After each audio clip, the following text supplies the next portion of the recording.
All right. Good evening, everyone. Welcome to this webinar presentation. My name is Chimirai Charles Nyabaze, and I am the Executive Director for the Northern Ontario Black Economic Empowerment Program. And I'm joined here with my colleagues, Gina and also Karen, and our guests whom I'll introduce shortly.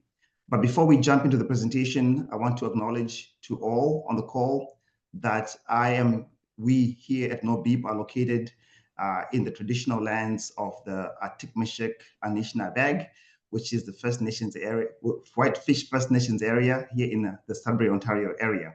So this is where we are presenting from, and we are glad to have the opportunity to be on this land and to be able to benefit from all the values that this land is affording us to enjoy here.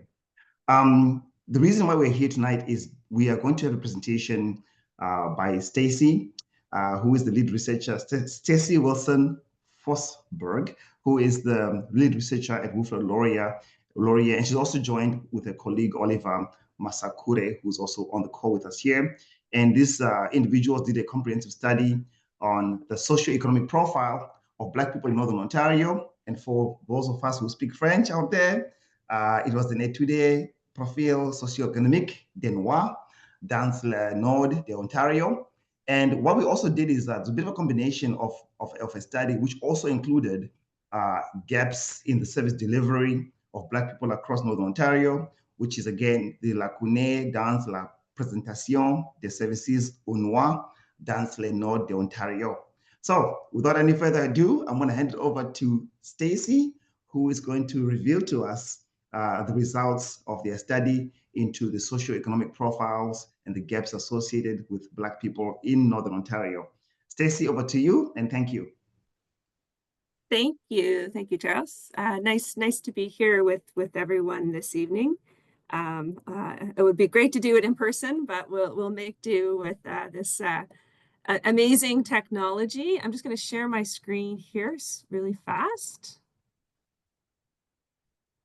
There we go. Can everyone see this on their screen? Thumbs up? Yes? Yes. Okay, we're good. We're good. Okay, so I'm going to speak a little bit, and Oliver Masakure is here as well, and he is my numbers guy, my partner in crime, and I believe Rosemary Kamani Dupuis is here as well. And Rosemary helped us with this study just as she was beginning her faculty appointment at Lakehead University in Thunder Bay. So it's really nice to have her on the ground in Thunder Bay to be able to support us. And she did most of the qualitative interviews with people as well. So she's here this evening. So as mentioned, we were asked by nobeep to help at least get a start on a study to start to figure out, to build a socioeconomic profile of the growing Black population in Northern Ontario, and also a service gap analysis. So we began this project. I can't get it to move. There we go. There we go. So we began this project, I think it was about right after Christmas, February of 2024. And it was a really interesting project to dive into. And we wanted to look at key socioeconomic indicators, including education, employment, income, housing, healthcare, and access to social services, and also how people are doing, sense of belonging, general feeling of mental health and health and belonging in that place. So we came up, we did a big report, and this is just some of the highlights of that big report. And you can certainly access that report. We can give everyone access to the full report. It's all in this PowerPoint form, which makes it more accessible. So we did surveys. We ended up doing, we collected data from 220 people. And the surveys were conducted in Greater Sudbury. Most of the people responded from Sudbury, which is the biggest city in the area. Thunder Bay, Timmins, Sault Ste. Marie, Kenora, North Bay, and some of the smaller surrounding communities. The survey ran over a period of 3 months, and then we supplemented that data with I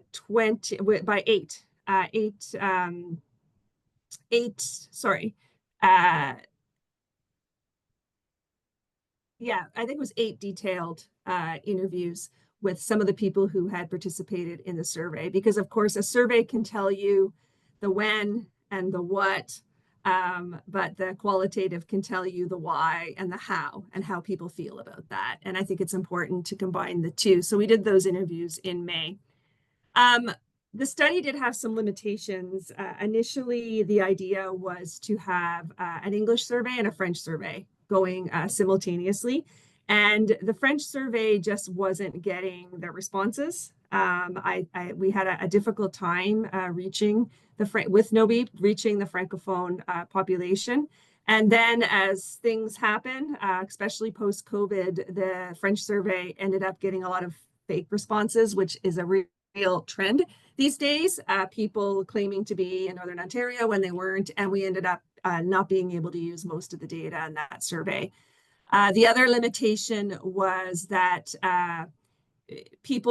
respondents would answer some of the questions and not all, so there's some big gaps in some of the information, and they're hesitant, of course, naturally so, to answer questions, especially about finances and income and accessing specific social services. So the response rates were quite low. But having said that, the data that we did get was enough, and it was consistent with other research that we're doing, and also consistent with Statistics Canada data across Canada. So it's an important study and the first step to something much, much deeper.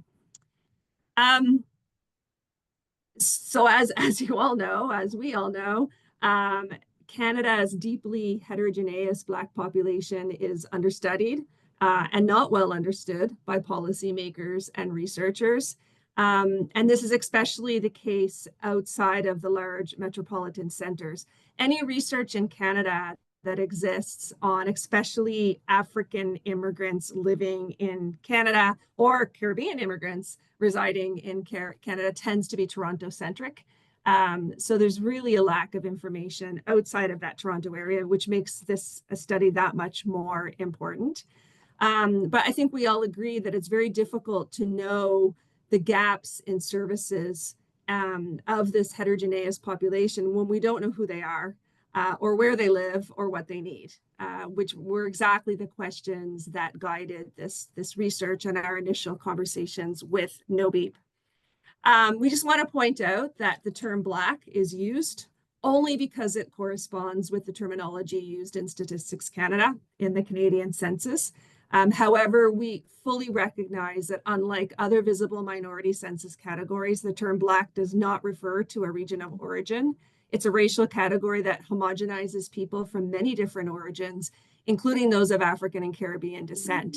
And in this respect, Canada is not devoid of racial categorization. I think we're the only country out there that actually has a color as a statistical census category, making it very, very difficult for researchers like us to go in and figure out who is from Africa, who is from the Caribbean, who has ancestors who have been here for generations. So it's quite tricky, and hopefully that will change in time. So here we go. Some of the findings, some of the highlights from this study. First of all, we should mention some of the very neat census data that's coming in, and we had to start the report with this, and that the Black population as a whole in Canada is growing, and it's growing fast. But in Northern Ontario, looking at the census data, it's more than double the reported numbers from 10 years earlier. So the 2021 census was about 5,000 people, but even that's not accurate, because we know from this study that a lot of people arrived after 2021. We also know from the most recent census data that most of the people in Northern Ontario who identify as Black are first and second generation immigrants from the Caribbean, primarily Jamaica, and Africa, primarily West Africa. And that's the Statistics Canada data. Census data indicate that at least 1,230 of those people were born in an African country. So it's largely the result of immigration. They immigrated to the region through various immigration categories, including government, privately sponsored refugees, refugee claimants, especially in that period between 2015 and 2020, economic class and family sponsorship, and international students. Most recently, the government of Canada was running what's called the Rural and Northern Immigration Pilot, the RNIP, which only began in 2023.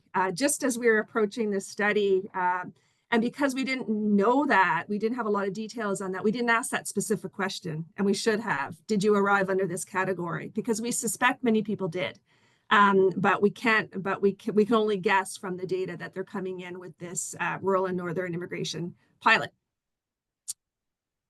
Sudbury, of course, is the largest region, and it's got the majority of the people, about 4,045, representing 2.4% of the total population.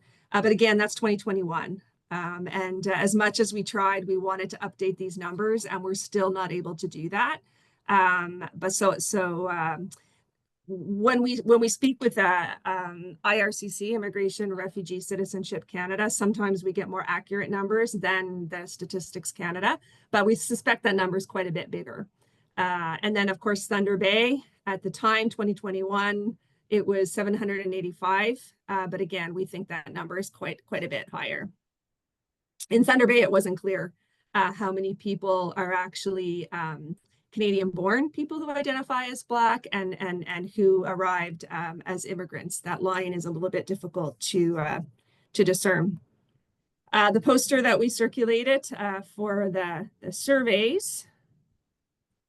So some of the findings, some basic demographics. Most of our respondents were women, which is a bit of a bit of a limitation, but women do tend to respond to studies more than men. So we had 60 male participants and 127 female, and then a couple of people who preferred not to say as well.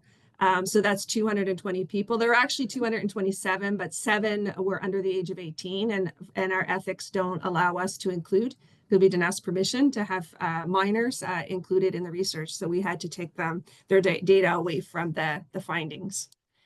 Our age distribution, the average age was about 34 years old. Only 3% were over the age of 50. So people in that prime working age responded to the surveys. This was a little bit of a surprise. Most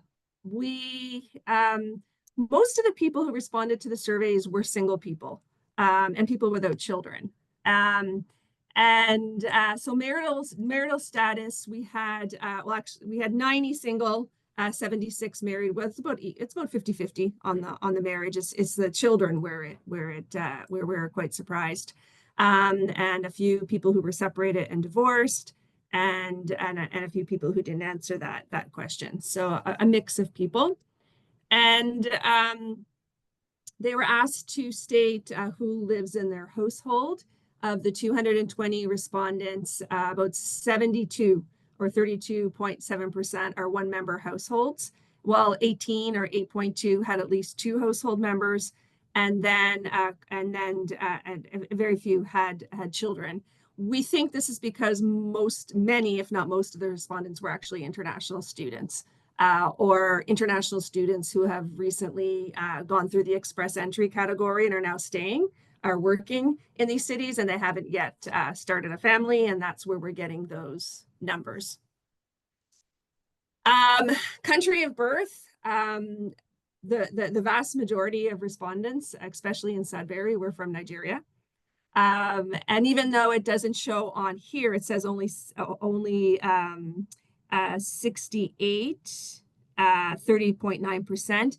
We know from looking at the category on education and educational credentials where you did your some of your education, that they're also Nigerian. It's just some people didn't respond to this question, but we have a great Nigerian presence particularly in Sudbury. Thunder Bay is more of a mix of people. Again, there's a lot of international students there from a mixture of countries, but we have quite a few African countries represented and a few Caribbean countries as well. And yeah, we were very curious to know about migration journeys and the experiences of those people not born in Canada. And the one interesting piece was about 44% of the respondents arrived between 2017 and 2024, with almost half of them arriving in 2023. That's why we think that this northern rural immigration new category probably had a big presence, and people were arriving at that time, the RNIP. And it seems to be consistent. That 2023 seems to be consistent with the pilot program opening, being quite popular, and then people entering through that program. We asked people their immigration status, or the category, immigration category in which they arrived in Canada. Again, we didn't ask specifically about that RNIP. We didn't know about it at the time. We think, and there's a whole mixture of people here. You can see there's quite a few economic immigrant stream through the point system. A lot of international students, that's the majority. And then as I mentioned, international students who will stay on after they graduate, they get a job, express entry. They're considered by the Canadian government to be the ideal citizen, the ideal immigrant, because they're a newcomer, because they're getting their education credentials here and they go right into the labor force. I think the refugee claimant category is actually higher than it seems on here. From my own research in 2016, 2017, there were quite a few refugee claimants coming in, mostly Nigerian, into Sudbury. And those claims were successful, and they integrated into the community, and they're working and living. And so we're not sure. We think that number might be a bit higher. And again, there's some missing responses here as well. And also most of them, they all arrive directly to Northern Ontario. We often see in Canada that secondary migration happen, where they'll come to a smaller place, Saskatchewan or Atlantic Canada, and then they'll stay for a year or so and then get to Toronto or Edmonton, Calgary as fast as they can, and that's that secondary migration. But here it was all direct. They were coming directly to Northern Ontario. We like this question a lot, especially in the qualitative interviews. Why Northern Ontario? These are just some of the numbers, the distribution there. You can see Sudbury is quite high, and Thunder Bay would be the next category. The numbers are low, but still there are enough there to see that distribution. And when we asked that open-ended question as to why Northern Ontario, we got a lot of people talking about the perception of less competition for jobs. There's a healthier job market if they don't have to compete with a lot of people in a place like Toronto, kind of that big fish in a small sea idea. We also had people tell us about cheaper housing in Sudbury, which of course is a huge issue in Ontario, and many people are starting to move north as the real estate is a bit cheaper, and also the balance, just a better balance to their lives. There's a nice quote there. You know what I love about life in Sudbury? I feel like we just have such a good balance of being, a town that has everything that you need, having the ability to travel around in peace and not being too busy and overwhelmed. You have access to different levels of leadership within the community, and everything really feels very accessible. So we heard a lot of that. People, Thunder Bay, they talked a lot about being outside, enjoying nature, and being quite content to live in that region. We won't go too deeply into ethnic, linguistic, and religious diversity. When we go through languages, we didn't include this slide, but there's lots of Yoruba, there's lots of Igbo, there's some Twi, and there's some Shona, and you can see different languages scattered. Patois out of Jamaica, French, English is there. But what was most interesting about this category was religion. And the vast majority of respondents identify as Christian, which is important, which is important when it comes to services, and we'll explain why. And a few people identifying as Muslim were in there as well. In our follow-up interviews, respondents talked quite a bit about church and the importance of church in their lives. And they really did. Like it was quite interesting and lovely to hear. Here's another quote. For me, I had so many difficulties trying to get accommodations and trying to connect with other Africans in Sault Ste. Marie, other Blacks. It was very hard for me. But as time went on, I was trying to get myself integrated into the system and find my bearings. Time went on and I found a church where I joined, and that kind of gave me a sense of belonging. It was a white church. It really didn't have any Blacks in the congregation except for one other guy from Sudan.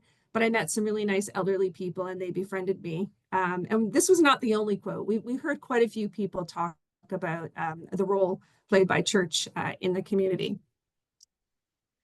Education. I should point out, and I didn't point out in the statistics data category, that our own research that Oliver and I have been conducting and using Statistics Canada data indicates that African immigrants are the most educated immigrant group in Canada. The second generation, so the children of immigrants coming into Canada, attend university at about an 85% rate, much higher than native-born Canadians, and even bigger than the so-called, and I'll use quotation marks, the model minority, which was the Chinese population. So education is huge and important. And I also forgot to point out in the Statistics Canada data that Nigeria is actually, it goes back and forth between the third and the fourth largest source countries to economic immigrants to Canada. So the numbers are high in the past few years. And when you connect that with education, they're a force to be reckoned with. I mean, this is good news. This is good for Canada and good for Northern Ontario. So you can see here that 35% of the respondents obtain their highest education in Canada. This is either because they're coming in as international students and staying and working, or they're coming in and upgrading their credentials once they're in Canada. And we would need to look into that more to find out which category they fall. But you can see that Nigeria is quite high. But again, there's some missing numbers there. It's likely to be much higher. I think I may have missed a slide, but there was a slide there, which I may have deleted by mistake, that just shows that most of the respondents, the vast majority of the respondents, had at least a bachelor's degree, an undergraduate degree, and many more had a master's or a postgraduate degree as well. So they're a highly educated group of people. We asked respondents whether their foreign qualifications were recognized in Ontario. And it was interesting to see that 57.3%, 126% of the respondents said that they did have their qualifications recognized in Ontario, while about 10.5%, 23, had their credentials not recognized. And this is important, of course, as well. And of course, all of the research across Canada on immigration, and one of the big frustrations in Canada is that foreign qualification recognition, and the fact that Canada brings the best and the brightest people in through the point system, through the economic category. And then, of course, they get here and their credentials aren't recognized, and they end up starting all over again, or working in jobs that they're overqualified for. And it's a big problem. So we were pleased to see that most people said they had their qualifications recognized. And I'm going to go back to that in just a moment. Most of the respondents were working. They were employed. 104 were employed. There were only a few, 46 unemployed. Some were still in full or part-time study, 55. And if that's the case, that would mean that all of those people who entered as international students are now working. They graduated and they're working in jobs, and these are the ones that remain in university. This was a mix. 64 said they were working in permanent positions. 37 were in contract positions. 20 were in managerial roles, and then 74 were not manager or supervisor roles. We asked when they secured their full-time contract, their full-time job, and we found that 2023 was a big year, both for finding permanent employment, but also losing it. 2023, you can see that people found jobs that year, but they also lost jobs that year. And again, some of these numbers are exciting to see, but we have to dig further to find out some of the reasons behind it. I'm still missing another slide here. Sorry about that. There was another slide that was supposed to be here. The interesting finding here with the mixture of the education and the employment is that, yes, people's qualifications were recognized. However, they're not necessarily working in the jobs they trained for. Sorry? Go back. It was back? Yeah, back. Did I skip right over it? Yeah, go back again. No, this one here. Was it this one? No, the field of employment there. That's the one. No, go this back. One? Go back. No, go back. Not here. There. Yeah. So. Oh, there it is. Yeah. No, this is still the decredentialing. No, it says that were you employed in the field that you studied in? That's the one you were asking. Okay. That one. Yeah. So that was an interesting response that, yes, they had their qualifications recognized, meaning this is your profession, here's the stamp, you're recognized in Ontario, but they're still not necessarily working in those jobs. So it was kind of good news, and then it was bad news. So the majority of the people had their qualifications recognized, but they weren't working in the jobs they were trained for. And that we didn't like to see. And it's definitely something we all have to keep working at, okay? So that was an important finding. And that's the employment, the rest of the employment. And then we can talk a little bit more about employment after, because it's quite fascinating. We then went into, we wanted to see for those respondents who had children, we wanted to know if they had children in daycare. Very few did. They didn't have such young children, but they generally said they were satisfied with their childcare arrangements. About 14 or 60.9 attend, there's like childcare center, regulated home care. So there were these questions where they could check boxes, but only about 11.4% of the respondents had children in childcare, while about 54.1% didn't have children in childcare. We asked how much they paid for childcare. A lot of people didn't like. A lot of respondents were quite uncomfortable giving numbers when it came to income and finances. But from what we gathered, they found childcare expensive, and only 6 out of 25 parents said that they have children in daycare or childcare that the fees are subsidized by government. Childcare is expensive, and there's limited daycare spaces. And families used other means to ensure their children are cared for when they're working. So they also had relatives looking after children or older siblings looking after children. There we had an interview with a respondent who was telling us how difficult it is to find a childcare spot, and you have to. It's almost like a competition between parents, and you know, you'd make a phone call. They'd say a spot was available. The mother would go running over to the child care center to claim the spot, and somebody else would take it.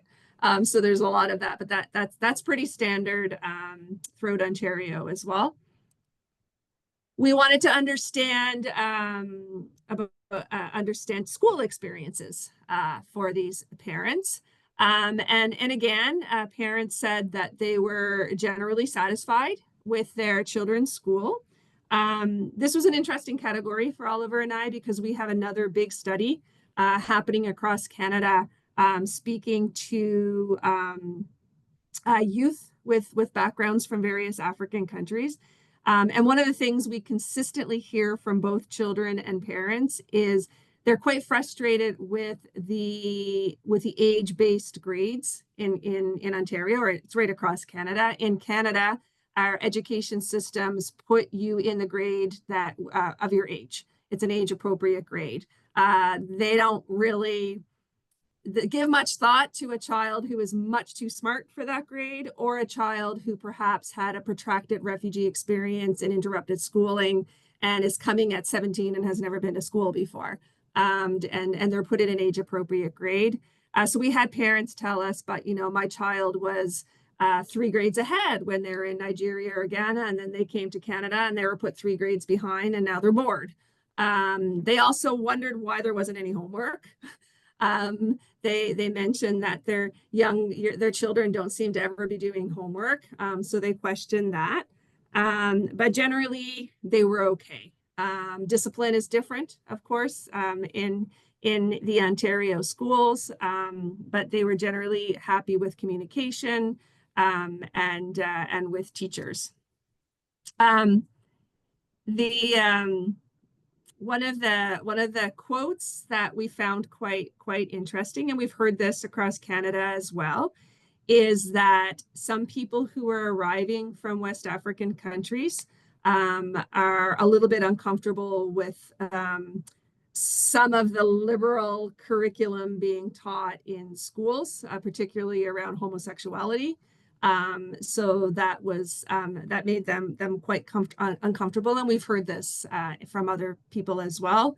There's a quote, so I think my big fear about putting my kids in school in Canada is that the schools will teach them content that we're not accustomed to. Back home, we don't believe in a lot of things like being gay. So I think for me, that was my greatest fear, and that's why we chose Catholic school. I was also afraid of bullying because I had heard so much about it. And the quote keeps going, and it turned out that she didn't have any problem with bullying, and the kids were fine, and they adjusted, and they made friends. So that's the education piece. We asked about health, and health again was sensitive. People don't like to generally, most people, when you ask them to fill out a survey, health questions can make them quite uncomfortable. But the overall, the majority of the respondents rated their health as very good, or some as good. Very few said that their health was, only one, I think, said that their health was very bad. And this is also consistent with what in research we call the immigrant effect, because people can only immigrate to Canada. They have to have medicals. They're not only the smart, educated, best and the brightest, they're also super healthy when they come to Canada. And researchers have been tracking this for a long time, and they find that the longer people stay in Canada, the more they tend to pick up Canadian bad habits when it comes to diet, etc. And sometimes their health starts to decrease a bit. But for the most part, people felt that their health was very good. We asked if people had family doctors, and most don't. Of the 146 people who responded to this question, 93 said they didn't have a family doctor, and we know that that's consistent with all of the media reports and literature out of Northern Ontario.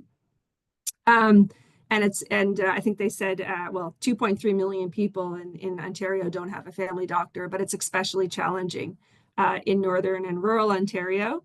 I was curious to see about the Northern Ontario School of Medicine, to see if that might training doctors there might impact the family doctor situation in Northern Ontario over time. In follow-up interviews, it was a very interesting conversation, and it wasn't all good stories. I mean, a few of us have good stories about going to an ER in any province in Canada. They talked about long waits in emergency rooms, misdiagnosis. Recent graduates were worried about losing their university medical benefits before they could secure employment, and that was put a fair amount of stress on them. A couple of people, we had a handful of nurses, healthcare professionals involved in the survey, and we did do a follow-up interview with a couple of them, and they talked about the need for an Afrocentric approach to healthcare, and expressed a concern about the lack of Black medical professionals that could result in the Black population being undertreated. And I think this is something to definitely look into in future studies. There was a quote here: because we don't necessarily have enough people, and certainly not doctors, that look like us, we really can't be confident that there's a good understanding of Afrocentric care. And things like blood pressure, different numbers needed for the population. Yeah, so there are quite a few conversations there. We also asked about mental health. And again, if you look at the numbers here, most people, 119, felt calm and peaceful, and 118 said happy. And probably most importantly is that 103 optimistic about the future. And optimism is so important as Oliver and I do research with young people from African backgrounds across Canada.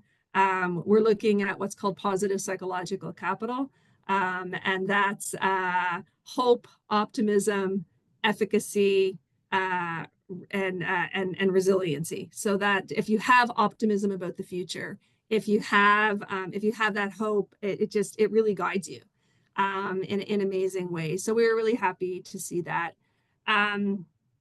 So you see, and there's other numbers, I mean, down or melancholy, feeling nervous, lonely. I mean, the numbers are there as well. But that was the scale. And for the most part, that was okay.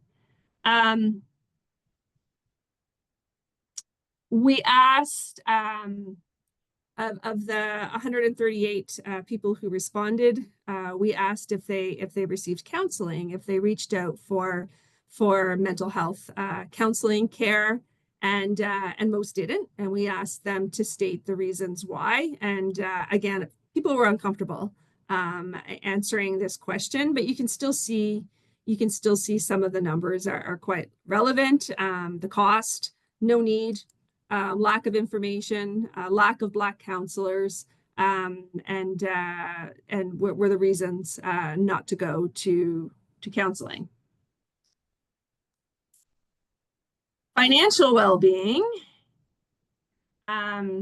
We asked, how difficult is it to pay your bills? How difficult is it to pay the mortgage or the rent? We found that 10.5% of respondents struggled with arrears in rent, compared with only 2.4% of mortgage. So those who owned houses felt they were a bit stable with payments. 13.3 said that they had trouble paying utility bills. It's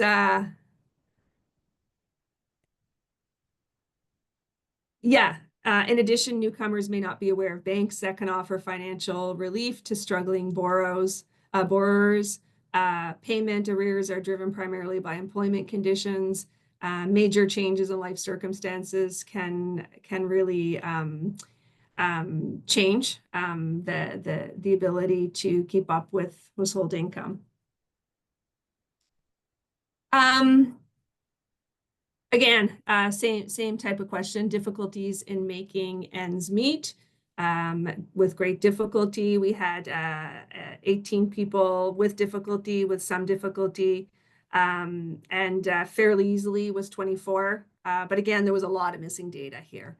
People were quite uncomfortable talking about finances. 39.5% of respondents felt they found it greatly difficult or somewhat difficult. And that's a fairly big number for that.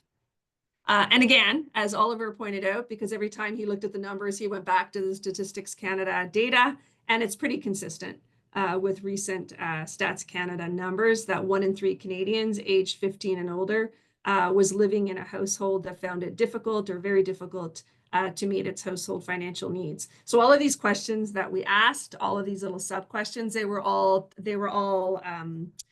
standard, the same questions that's used by Stats Canada in their various surveys.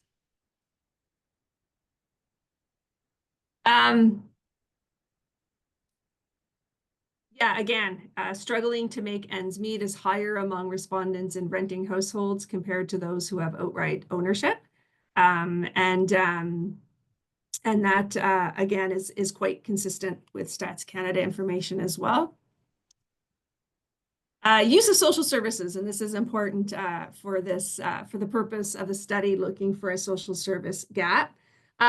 We gave a whole list of services and asked people, and I'll show you in the next slide, how much they use these services. One thing that we noticed is that people are not using immigrant settlement services, most likely because if they're coming in as international students, or they're coming in that economic category, they're already speaking English or French, they're coming in with job offers. If it's the RNIP, they don't really have any need for settlement services. But we found that almost all the services tended to be kind of underutilized, including the ethnic associations. And one thing that we hypothesized, and we're not sure, but it seems that the churches may be taking up the role that many service providers would normally give. People were definitely involved in the churches and in these communities. We found that people, again, were uncomfortable answering some of the questions. We asked them, for example, if they used food banks, because we know that a lot of people are using food banks right now. And most of them stated that they didn't. But then in the open-ended questions, people did tell us a lot of people in line for food banks, and again, if that's happening, it is consistent with Statistics Canada data that it's jumped 80% across the country because of the higher cost of living and groceries. So here's some of the services. Very few people are using settlement services. More people are going to multicultural associations. Local immigration partnership, we put it on there, even though it's not really, local immigration partnership kind of holds the other services together. It's kind of a bigger, it's not necessarily a service provider, but it is on there. Ethnic associations, people are going monthly, about 20 people. They are there. Black opportunity funds and even the services of nobeep and services for entrepreneurs. Few people are using them, but it's possible that if they are arriving through that rural northern immigration partnership, one of the criteria for that category is that you can't be an entrepreneur. You have to have a job offer from a company in order to come in through that category. And we suspect quite a few people are coming in through that category. And if they're not entrepreneurs and they already have a job, then they're not going to these Black opportunity funds. But again, that's important to look into. We did find that short-term loans, the numbers are a little bit higher there. And actually the food bank was still fairly high, even though, again, in the qualitative interviews, they said quite a few people are using that. And then we asked about, additional services. We asked about employment services. Usually that's connected with settlement services. And again, we found that they're not really that utilized. In follow-up interviews and also in our own research, we would argue that employment services needs a lot of work. They tend very much to put newcomers in jobs where their skills are underutilized, and they use that kind of deficit approach to employment with newcomers, and that's something that we constantly are trying to get that message out there to change that. We also found that especially parents, those who have children, definitely use the YMCA athletic activities. A lot of the interviews out of Thunder Bay in particular talked about sports, outdoor sports, hockey, and all of the activities that their kids can be involved in.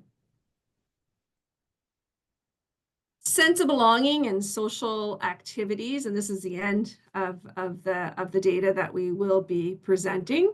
Yeah, generally people are going out, but no different than, I mean, we're all just so busy. Going to the movies, going to live performances. And yeah, quite a few live performances, you know, people don't find it affordable. It's really unaffordable. I heard some of the prices of Taylor Swift tickets in Toronto that people were paying, and it was just crazy. But cost was key, a key reason for not attending, and also people are busy. We wanted to know if they're getting together with friends and family, and people are. Those numbers are higher than going to a movie or a live event. And people are also out volunteering in the community, which is important to see as well. We asked them to elaborate on their social activities, and those who were parents, as parents do, tend to focus more on their children than they do themselves. And they talked a lot about the activities that their children are involved in. A couple of people did say, people who are from Caribbean backgrounds did point out that sometimes they feel left out, that a lot of the activities tend to be more, especially Nigerian focused in Sudbury. Another respondent mentioned the small community mentality can be tough with people that all grew up with each other and they all know each other and they all went to high school together and everyone knows each other's parents and families. There's prominent families that people just know, and it's a hard circle to break into. This was especially parents. Their kids make friends, but it's very difficult for them to get to know the parents. It's also noteworthy that a couple of people did contact us and tell us that they wouldn't participate in the research because they were not immigrants. There's a line between newcomer, the Black population, and those people who have lived here for generations, and sometimes they feel like they're getting outnumbered or they don't belong. It's clear that in Sudbury, the Nigerian community is forming a critical mass, and they're building their own community, which is amazing. And this is Nigerians build their own community. They will build churches and open shops, and you can really sense their presence. But there's other countries that are more understated. The Ghanaians have their own association with lots of stuff going on, the Congolese, the Burundians, but they just don't have that critical mass that the Nigerian populations have. One thing I should point out for the sense of belonging with my own research, I've been doing research with immigrant youth for about 15 years now. And as long as the kids are happy, if your kids are happy, you're going to be fine. It's as long as the kids are doing well in school and they're making friends, it's possible that the parents don't go out very much and they don't, go to a movie or they don't participate in cultural events, but the kids keep that stable. They want to see their kids happy. And that I looked in my PhD research, I was looking at kids moving into rural New Brunswick. And even though their parents were bored and they, it was difficult for them, they were so happy that their children were flourishing that they just marched on. They did their jobs and they integrated into the province. Racial discrimination is there. Again, were a little bit hesitant to talk about it and to answer this question. We found men, which is kind of funny. With our youth research, it's always the girls who will tell us about racism. But in this particular survey, it was the men who talked about it more than the women. But it's there. Verbal abuse, being stopped by the police wasn't that much. Being followed in stores, unwanted attention was a bigger number. That was there. We asked about workplace discrimination in the workplace, and you can see people did mention stalled career paths compared to colleagues with lesser qualifications, intimidation and bullying in the workplace. Accent discrimination was a big one, probably much bigger than that number indicates. Language discrimination, and of course that denial of foreign education and qualifications was there as well. I'm going to jump over that to save some time. Just to conclude, general overall well-being, people were generally fine. They were satisfied with their lives in Northern Ontario. They were probably least satisfied with their financial situation, and as many people are. And that, the people who were least satisfied tended to be the people who had the qualifications, had them recognized, but they couldn't find jobs matching those skills. So that de-skilling that goes on can really play with people's overall well-being. There is a feeling of social dislocation or not belonging. The number was higher in this category, particularly for men. Men who were working in jobs that were probably below their qualifications. I think they felt it more. If they were parents, they felt the stress of having to provide for their families, and I think they were feeling that that perceived dissatisfaction a bit more than other people.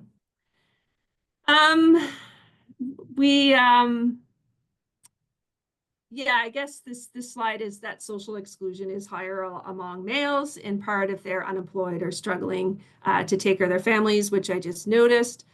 Family relationships are stronger when one has a spouse and a family doctor. So you have your husband and wife or your family doctor and you're all set. In terms of trusting other people, the results show that older respondents, those with family doctor, those who obtain the highest educational qualification in Canada, are more trusting people, which is important to note. Education in Canada may be associated with learning Canadian norms and values, including networking, which fosters the development of trusting attitudes.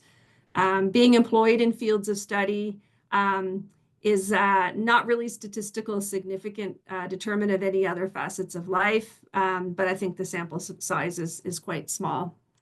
So very quickly, recommendations for policy and practice. This was only our first attempt at building this socioeconomic profile in Northern Ontario. And the online survey didn't do this population justice. There were just too many missing responses. I think a second, more in-depth study would need to be conducted, especially with the Francophone population, which is really missing here. I mean, some of these people were from French-speaking countries, but they spoke English and answered their questions in English. Definitely, we have to keep pushing really hard. The provinces need to work with the professional associations and licensing bodies to create streamlined pathways for skilled people with international credentials. Universities and colleges need to create and streamline and provide financial support for bridging programs to assist foreign trained newcomers to work as quickly as possible in the careers that they're trained to pursue. It's important for the people, it's important for the economy. If people are trained to do something, then get them into that profession as quickly as possible. Anti-Black racism, unconscious bias training has to continue and done properly throughout the education and employment sectors. More Black primary healthcare physicians, using and bringing an Afrocentric perspective to healthcare would be really important and something to discuss with the Northern School of Medicine. More Black teachers, which is needed everywhere, right across Canada. It's a huge issue. Need to be trained and hired. More diverse content needs to be added to the school curriculum. African and Caribbean literature, geography, world religions, intercultural competence. And of course, the valuable work of community organizations, including ethnic organizations, need to be supported. We can't push the government enough with more funding. All of the research that Oliver and I do across Canada is in close partnership with incredible community organizations that bridge and fill in a gap where a lot of services are missing. And cities and towns need to do a better job disseminating information about the activities and services that they have, whether it's the YMCA or the Multicultural Association. I think a lot of people didn't use those services because they don't know about them. And it's really important to get that message out there. We had another respondent tell us that it's really hard to get messages out there. It's hard to, you know, when you do want to do something as a community or as a group, it's difficult to spread the word and to organize to get that done. We also found that the Black population, or the newcomer population in particular, are not really mixing much with the local born, more established populations, and it would be really neat if the cities and towns could do more activities there. And of course, for nobeep, just can keep encouraging that entrepreneurship among the Black population and to just raise awareness of their services and activities. So I think I'm going to stop it here for questions, and Oliver and Rosemary are here to pop in and join. That may have been a lot of information in one sitting. So I'm going to stop sharing. Awesome. Well, Stacey, I just want to thank you for walking us through this detailed analysis of the socioeconomic status of Black people across Northern Ontario. You know what, this is the first time that I've ever seen a study so in-depth that kind of reveals, you know, some of those underlying conversations that we all actually have. You know, you mentioned words like accent discrimination. You know, those are some of the things that no one really talks about, but it's real. And, you know, things like, you know, social exclusion, you know, those things are so, and so they're so obvious to the Black community, but maybe we don't even talk about it amongst ourselves. But the one thing that I found really stuck out was just the lack of really strong business presence of Black people in Northern Ontario was a big gap. And I think, again, you know what, if we're going to build wealth, you know, nobeep just needs to do a better job at making sure we identify those people that are entrepreneurial and help them to get their businesses going. But what I want to do is I want to open up the floor to questions before I give my own analysis here. But if anyone wants to ask a question, feel free to unmute yourself and just go ahead and ask a question. Gina, Karen, Charles, please, if you have any questions to ask, please go ahead and ask as well. So again, unmute yourself and just go ahead and ask your question. If you're shy, type your question in the chat box, and that can also be okay. And I apologize, I went over time on that. Sorry about that. No, not at all. Anybody have any questions? Hi. Hello, can you hear me? Yes. Hi. Hi. I'm actually a journalist, but I'm not working at this time. But I just wanted to know, like, she was talking about the fact that there was not much French-speaking people that responded to the research. So I just wanted to know if you guys like try to work with the community health center here in Sudbury, for example, like French organizations that deal with newcomers that could have helped to get those responses. Gina, I'm going to turn that question to you because you have a great relationship built now. Are you? Okay, there we go. Hi, Offie. Thank you so much for your question. So when we did this, we reached out to a couple French organizations. And again, it's just the relationships now were established after the studies were gone. However, this is just a baseline for us to build upon. So we are definitely going to do like more research on this. And now we do have those existing relationships. So we are like looking forward to the next research, and it'll be it will have like more of the French presence. I hope that answers your question. Yeah, I did. Thank you. Hi, my name is Esther, and I am based in Elliot Lake. So I'm just wondering, my question will be probably to nobeep on the isolation bait. I can see the research was based on most of the big towns, and I'm just wondering right now, as you can see how the results are, whether you're considering different support programs that can involve those Black communities that are based in the smaller towns that might be missed out in so many in such researches and other programs as well, and have them involved. Yeah, thank you for that question. Maybe I'll just answer quickly, and Karen and Bekai and Gina, feel free to add more detail to that. But look, we have been given a task to service the entire Northern Ontario from Sudbury, right? And it's been very difficult for us to get into all the smaller communities. Even recently, we're considering going to Wawa, right? And even getting there is so difficult. But Elliot Lake, you know what? We have come there and on our way to Sault Ste. Marie, and we'll certainly come there again. But look, we are looking to go more virtual with our business model. So, the geography piece is not going to be such an issue. But certainly, you know what, Esther, I want to encourage you to reach out to us offline and maybe, speak to the team and see if there's anything that they can maybe do for in the short term. But certainly, you know what, we are looking to expand our programming and reach out to those communities, even looking to get some interns that can maybe do a better job at reaching people who are in the community that are hard to reach. And also want to do a better job at making sure that our road shows, we do more than just a day in a community, maybe do 1 or 2 days, 2 or 3 days in a community to see if we can find those people in the community that are hard to reach. But certainly, you know what, we do want to expand our services. We recognize that, there's maybe one person in Elliot Lake, another one person in Kirkland Lake, another person in another remote community. So it's very difficult for us to service this huge area. And this is part of our plea with the government of Canada, is to say, give us more resources so we can reach out to more people that can then contribute to the economy. And at the end of the day, Northern Ontario actually wins when we have more Black entrepreneurs being supported. Yep. Thank you. Thank you for that. I think because I know I came to learn about nobeep in one of the meetings that the City Council had held, and somebody just mentioned. And so I happened to meet one of your team members, but we didn't go in depth because at that point, I think we were discussing more of what I was involved in Elliot Lake. But I've been here for 1 year and I've seen a growth, like a significant growth of the Black population. However, I can say like there's nothing that supports the Black community. So even if like you're looking into having volunteers that can help you spread the word or connect or reach out to the different Black community, Black people that are coming in and see how they can be connected to your team or your organization, that would be very helpful as well.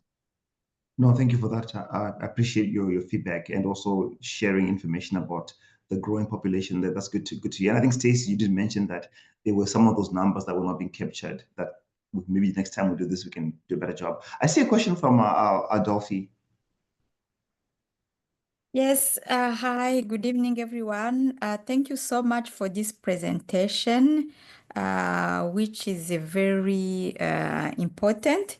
I have a question and a suggestion. I will start with the suggestion, especially for the Francophone community. I think it's maybe a good idea to have like consultations, community consultations, and explain the purpose of the census. I think that can help a lot when we see how the census can help us to guide many projects, even to approach the government, even to know what services are needed. I think that can be very, very important when people understand how this can be useful and their participation is important. And for the question, I would like to know where this report is gonna be available. Is it gonna be available and where?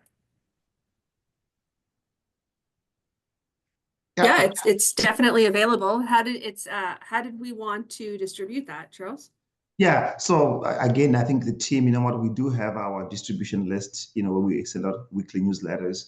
We'll make it available to our newsletters. Also on our website, it should be available for you to see there, including this recording of this presentation will also be available on our website. So those are the two areas where you can get that. So look, I'm gonna just maybe ask one more person to ask a question, and then we're gonna wrap it up because we are over our time.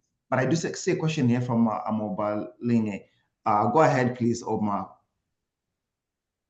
Hi, everyone. My name is Omobalanle, and I run Zena Foods Inc. I have a question, and it's about, I know the research had a lot to say about businesses and funding, but I know that, like the funding that we're talking about, it's so hard to get the funding for Black businesses.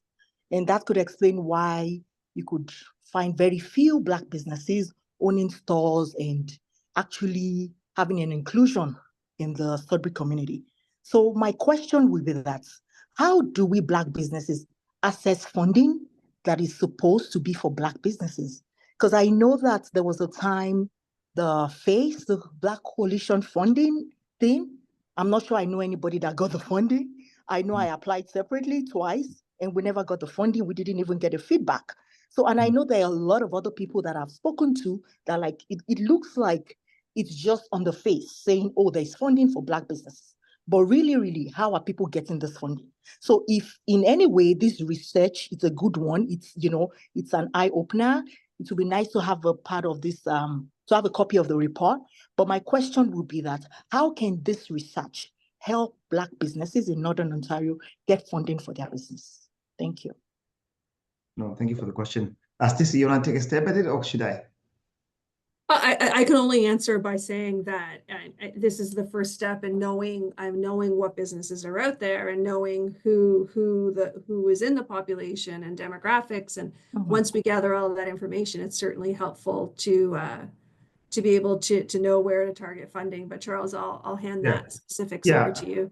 No, thank you for that, and thank you for the question.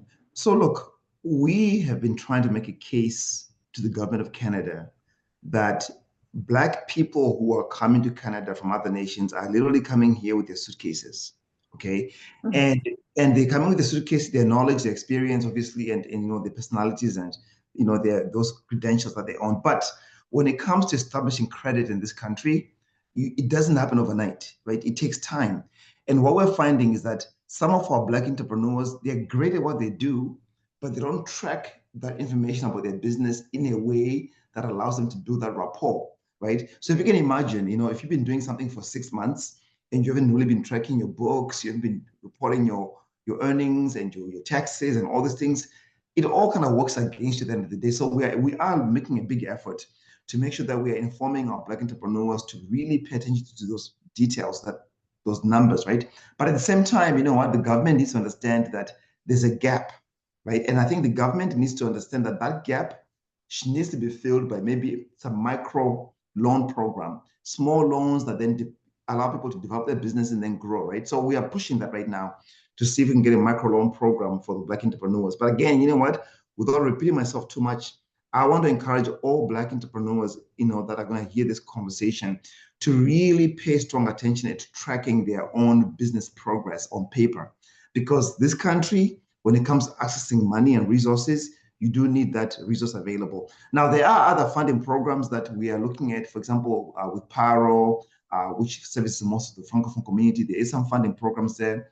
The Community Futures Development Corporations have funding programs, but again, some of those funding programs need you to have a track record, right? And without a track record, without family and assets, that you can put up for collateral, it can become very difficult. But I want to promise you, though, that we are knocking on the doors of the federal and provincial governments to say to them, Black entrepreneurs in Canada need a hand up, right? We don't want handouts. We want a hand up. So part of the hand up is to give access to those low $5,000 in funding that can allow businesses to get things moving forward. Okay, folks, so I'm going to just again say thank you, everyone, for coming on the call. We are over by 10 minutes. I'm sorry, I apologize. But again, we'll make this recording available. And if you have any other follow-up questions, Gina, Karen, and Charles Bekai are all available to be able to help answer those questions. But again, thank you for coming on the call. I appreciate it. Gina, any last parting words before we say goodbye? No, I just want to say thank you to everyone. Thank you, Stacey, Oliver, Rosemary, for the work that you've put in. And thank you to the community of Sudbury for participating. And we hope that this is only the beginning and the results will definitely inform what's going to happen next. Thank you. It's been great working with you. Thanks, Gina. Thank you so much. Thank All you. right. Thank you. Okay. Thank Bye, you. everyone. We'll be in Bye-bye. touch. Bye. Thank Yeah. you. Thank you. Bye. Thank you. Thank you. Bye. Awesome. Thank you. Have a good night. Thank you. Thank you for coming on.